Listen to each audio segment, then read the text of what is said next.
ਰਾਕੇਸ਼ ਟਿਕੈਤ ਨੇ ਲੋਕਾਂ ਨੂੰ ਚੋਣਾਂ ਤੋਂ ਪਹਿਲਾਂ ਕੀਤੀ ਵੱਡੀ ਅਪੀਲ। ਸੁਣੋ ਕੇਂਦਰ ਸਰਕਾਰ ਨੂੰ ਕਿਹੜੇ ਵਾਅਦੇ ਕਰਾਏ याद। सभी का धन्यवाद, नमस्कार। आज साल 2022 का पहला दिन, क्योंकि 2021 बड़ा संघर्ष का रहा किसानों के लिए, मजदूरों के लिए, देश के आदिवासियों के लिए। कोरोना बीमारी बहुत से 2021 में बहुत से चीजें झेल ली।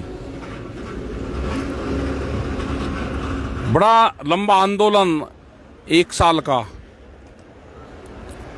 कुछ चीजें हुई क्योंकि देश ने बहुत सी घटनाएं देखी, संघर्ष भी किया और कुछ उसमें सफलता भी मिली। आज 2022 का पहला दिन, तो सबके लिए पहले धन्यवाद। सबके लिए नया वर्ष मंगलमय हो, उनको उनके कारोबार में तरक्की हो, उनके जो भी वो बिजनेस कर रहे हैं, खेती किसानी वाले को अच्छी फसल हो, उसके अच्छी पैदावार उसको मिले, उसके दाम मिले, बीमारी से भी बचे। तो ये समस्त भारतीय किसान यूनियन की तरफ से सभी को नववर्ष मंगलमय हो। और आने वाले टाइम पे भारत सरकार से यह अपील है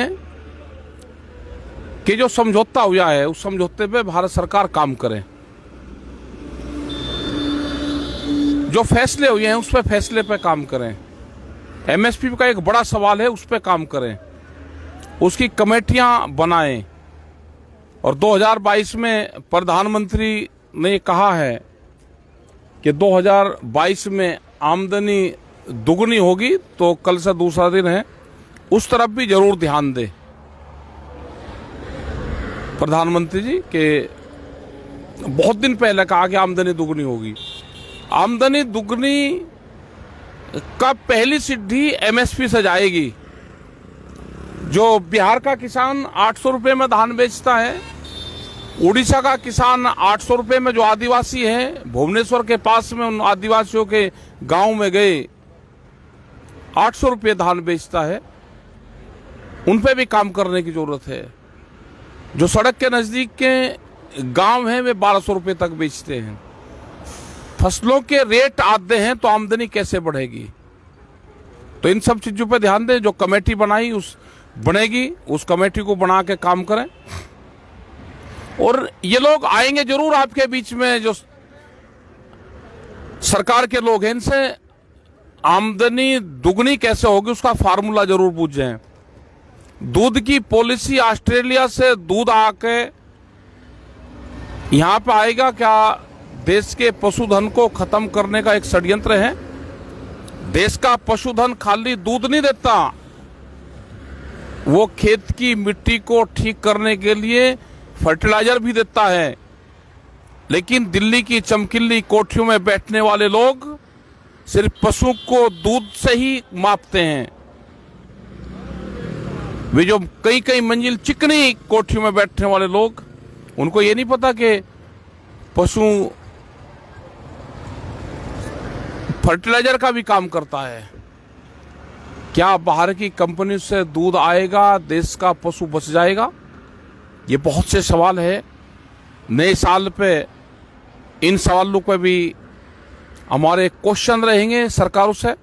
हमने बार बार कहा कि किसान अपने खेत में बेईमानी नहीं करता, वो देश को अन्न देता है। कोरोना काल में भी उसने अन्न दिया, लेकिन दिल्ली की कलम बेईमानी करती है जब उसको भाव देना होता है।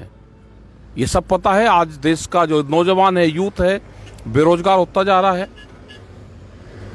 उनकी कोई नौकरी कर रहा था तो नौकरी छूट रही है, उसको रोजगार चाहिए। ये सारे सवाल है। बच्चों की पढ़ाई छूट रही है, बच्चों को एजुकेशन चाहिए, नौजवान को रोजगार चाहिए। देश में अनाज हम पैदा कर रहे हैं, उसका भाव चाहिए। ये जिम्मेदारी भारत सरकार की है, स्टेट गवर्नमेंट की है। हमको सब हम जानते हैं। आगामी कार्यक्रम भी हमारे जो हैं, हरियाणा के अभी प्रोग्राम है हमारे कल के भी 3, 4, 5 तारीख तक हम उत्तर प्रदेश और हरियाणा में रहेंगे और हमारे 8 तारीख से 8, 9, 10, 11 तक बिहार में हम रहेंगे, वहाँ के प्रोग्राम है। फिर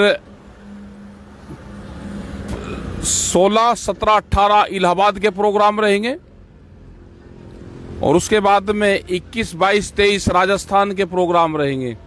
ये प्रोग्राम अभी हमारे हैं। इसी बीच में कुछ और भी खाली दिन रहेंगे तो उसमें भी प्रोग्राम करते रहेंगे। ये देश के किसानों की ट्रेनिंग हुई है 13 महीने की। अपना तैयारी, सब तरह से अपनी तैयारी रखना, जो भी चीज़ बताएंगे उस पर तैयार रहना। SKM की 15 तारीख की मीटिंग है, आगे के फैसले उसमें ही हम बताएंगे। अपने जैसे ट्रैक्टर है पहले ही दिन, क्योंकि ट्रैक्टर ही इस आंदोलन को जो मजबूती दिलवाई है उस ट्रैक्टर ने दिलवाई। तो ट्रैक्टर खेत में भी चलता है, ट्रैक्टर सड़क पर भी चलता है।